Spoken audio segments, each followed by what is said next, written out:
नमस्कार मित्रांनो, कोकणा परिसरात खूप चांगल्या प्रकारे पाऊस झालेला आहे आणि सध्या शेतकऱ्याच्या मनामध्ये आनंदाचं वातावरण तयार झालेलं आहे। यापूर्वी 8-15 दिवसापूर्वी पावसाने खंड दिल्यामुळे शेतकरी हवालदिल झाला होता, पण आजच्या पावसामुळे थोडासा दिलासा मिळाला आहे आणि वरुण राजाच्या चेहऱ्यावर थोडं आनंदाचं समाधान दिसतंय। तर हा पाऊस कोकणा परिसरात चांगल्या प्रकारे पडला आहे। जवळजवळ 25 ते 30 मिनटं, जवळ अर्धा तास पाऊस हा चाललेला आहे।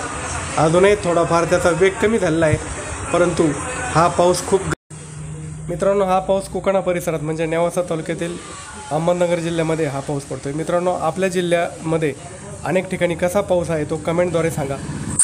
असा पाऊस हा सर्वदूर पडावा, जिरायती शेतीही फुलल्या जावी। जिरायती शेतीमध्ये 18 प्रकारचं धान्य यावेळेस घेतलं जातं, त्यानंतर त्यांना चान्स नसतो, त्यामुळे सर्वदूर पडावा अशी वरुण राजाला विनंती। मित्रांनो, आपल्याकडे पाऊस कसा